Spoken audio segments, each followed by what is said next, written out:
Varicose veins కి సరైన చికిత్స కోసం సంప్రదించండి ఎవిస్ హాస్పిటల్. బాలేదు మరి. నో సరే గ్రేట్. కానీ తెలుగులో తమిళ్లో ఇంత పెద్ద స్టార్స్ తో చేసి ఇక్కడ ఏదో ఒక హీరోని లవ్ చేసి పెళ్లి చేసుకుంటారు అనుకున్నారు లత గారు. ఒక్కసారిగా సింగపూర్ అతను లవ్ చేసి పెళ్లి చేసుకోవడానికి అది హ్యాపీ. ఎక్కడ కనెక్ట్ అయింది అసలు మీకు? కనెక్ట్ అయింది ఎక్కడ కనెక్ట్ అయింది మీకు? ఒక ఫంక్షన్ నేను ఒక ప్రోగ్రామ్ చేశాను సింగపూర్ లో, అప్పుడు మీట్ చేసాము. అలాగే ఆయనకి వాళ్ళ పూర్వీకులు ఇక్కడే కదా చెన్నై, వాళ్ళ ఫాదర్ అంతా ఇక్కడే ఉన్నవాళ్ళు. ఓకే. అలాగే పరిచయం అయింది. పెళ్లి చేసుకుని సింగపూర్ లో ఉన్నాను. మా పిల్లలు బాగా చదువుకున్నారు. MBA London business school, MBA మంచిదే కదా. ఓకే. సో ఫస్ట్ మీరే ప్రపోజ్ చేశారా? చాలా అందంగా ఉన్నారు ఆయన కూడా. ఫస్ట్ నేను ప్రపోజ్ చేయలేదు, ఆయన చేశారులేండి. మీ సినిమాలు చూసా? చూస్తుంటారు కదా. లేకపోతే మీ మంచి డాన్స్ చూసా? అయిపోయింది, మా ఎవరికి ఏమైనా రాసి పెట్టింది అంతే, సింపుల్. బట్ ఇంత చూసారు కదా మీరు ప్రపంచాన్ని, చాలా ఆచితూచి అడిగేయాలి. ఎందుకంటే మీ టైంలో ఉన్న హీరోయిన్స్ అందరూ సగం పర్సనల్ లైఫ్ బాగోలేకే చివరి స్టేజ్ లో తినడానికి తిండి లేక, ఉండటానికి ఇల్లు లేక చనిపోయిన వాళ్ళని మనం చాలా మందిని చూసాం. వాళ్ళ నుంచి మీరు ఏం నేర్చుకున్నారు? ఎలా ఉండకూడదు అనుకున్నారు మీరు? చాలా మందిని చూశాను. మీ కళ్ళతో చూసిన ఒక్క అబ్బా ఇలా అయిపోయింది లైఫ్ అనిపించింది? చూశాను. పాపం సావిత్రి గారు ఆర్టిస్ట్, నాకు చాలా ఇష్టం సావిత్రి గారు అంటే. నాకు చెప్పేవారు అంజలి దేవి గారు, సావిత్రి గారు, సినిమా మాత్రం తీయకూడదు లేడీస్. ఓకే. సినిమా తీసే మాకు ఇది ఈ పరిస్థితి, నాకు అడ్వైస్ చేసేవాళ్ళు సావిత్రి గారు, అంజలి దేవి గారు. అంజలి దేవి గారితో ఉరిమేకూరులో ఒక సినిమాలో యాక్ట్ చేశారు నాతో. సావిత్రి గారు కూడా ఒక తమిళ సినిమాలో నాకు చేసేసారు క్యారెక్టర్ లో.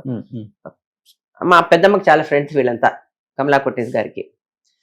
సినిమా మాత్రం చేయకూడదు. నాకు చాలా ఆఫర్స్ వచ్చింది, చాలా మంది చెప్పారు సినిమా తీయండి మేము చేస్తామని. సినిమా తీయకూడదు లేడీస్. ఓకే. అది నేను నేర్చుకున్నాను. సో ఆమె అప్పటికి ప్రొడ్యూస్ చేసి ఆర్థికంగా చితికిపోయినారా? సావిత్రి గారిని మీరు చూసినప్పటికీ ఆమె స్టేజ్ ఎలా ఉన్నారండి? సావిత్రి గారిని మొదటి నుంచి చూసానండి, నాకు తెలుసు. బట్ నేను చూసినప్పుడు చాలా డల్ గా ఉన్నారు, చాలా ఇది పోయి ఒంట్లో బాగాలేదు ఆవిడకి. నాతో సినిమా చేశారు ఎస్పి ముత్తరామన్ డైరెక్షన్, ఒక సినిమా వట్టత్తుకులు సదరం అని. ఓకే. అప్పుడు చెప్పేవారు సినిమా మాత్రం తీయద్దు, నువ్వు ఎవరు చెప్తే వినొద్దు, చూడు సినిమా తీసే నాకు ఇలా ఈ పరిస్థితి అనేవారు. బట్ సినిమాలో చూపించిన విధంగా ఫైనాన్షియల్ గా లాస్ట్ స్టేజ్ లో టీ నగర్ చిన్న ఇంటికి వెళ్ళారమ్మా? చూసాను, హాస్పిటల్ వెళ్ళి చూసాను. నేను వెల్లింగ్టన్ నర్సింగ్ హోమ్ ఉన్నప్పుడు వెళ్ళి చూసాను. చనిపోయినప్పుడు వెళ్ళారా?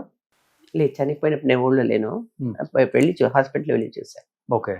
ఇప్పుడు విజయ చాముండేశ్వరి నాతో మాట్లాడతారు, ఆవిడ కూతురు, డాటర్. ఎంత గొప్ప నటి. ఆమెను చూసి మీ టైంలో చాలా మంది భయపడ్డారు కూడా, ఇలా అయిపోతుందా ఇంత పెద్ద.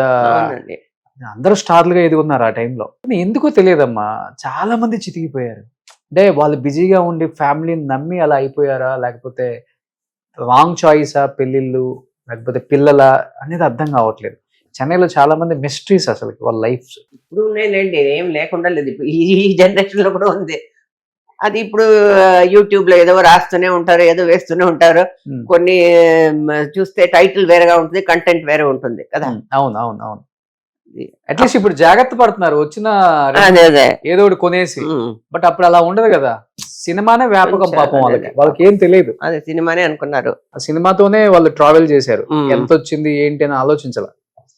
వచ్చింది మనం చేసుకోవాలి, సెక్యూర్ చేసుకోవాలి. అవును, అదే అది మా మదర్ నాకు బాగా చేసి పెట్టారు. అమ్మ చూసుకునే వాళ్ళు అంతా, అమ్మని అన్నీ చూసుకునేవారు, నాకు బాగా సెటిల్ చేశారు. సెటిల్ ఏముందిలే, ఇప్పుడు సింగపూర్ మలేషియాలోనే ఒక 1000 కోట్ల పైన ఆస్తులు. బట్ నాది మా హస్బెండ్ అది వేరే, అదే నాకు ఉంది కదా. ఒక 500 కోట్లకు ఉంటుంది ఇక్కడ. చాలా ఎక్కడ చూసినా గానీ లతా కాంప్లెక్స్ లు. అదంతా కాదు, నాది కాదు. ఉంది, ప్రాపర్టీస్ ఉన్నాయి, ఇన్కమ్ ఉంది, హ్యాపీగా. హ్యాపీ. సో సీరియల్స్ లో ఇంత ఇవ్వాలి.